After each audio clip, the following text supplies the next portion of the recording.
Kaixo, mindfulness, hementxe gaude informalekin, bizitzan gertatzen den gauz horiekin nola zelan meditatu.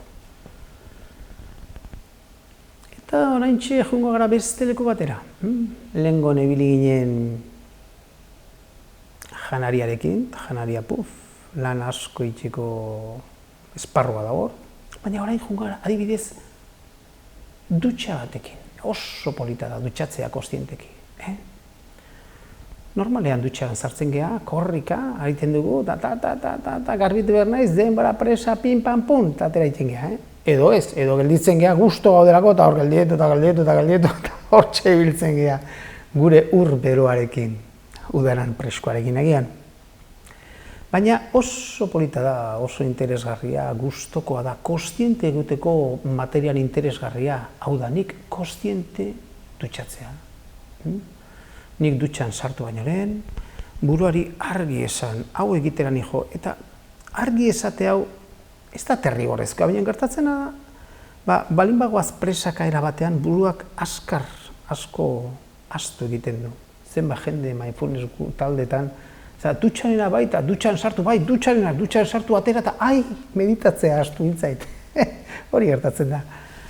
Horregatik esaten buruari esan behar dugu, meditatzean nijo, eta dutxan sartzen geha, eta hasten gara sentitzen ura, besteik ez.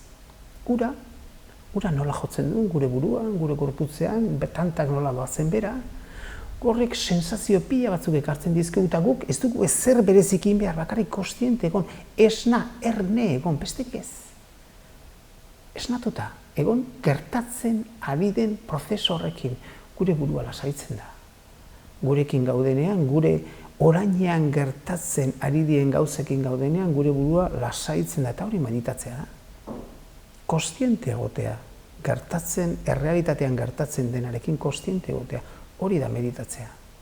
Orduan guk gaude urarekin, nola lortzen da, jaboi hartzen dugu, jaboi egiten dugu, gorputzan ematen dugu, eta igual burua joten zaigula, berriro bueltatzen geha, joten zaigula bueltatzen geha, gure lana da bueltatzea, errealitatea.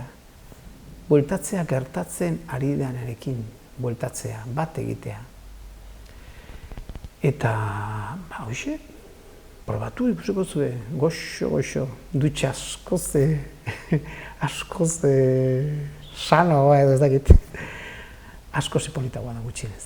Ondo izan.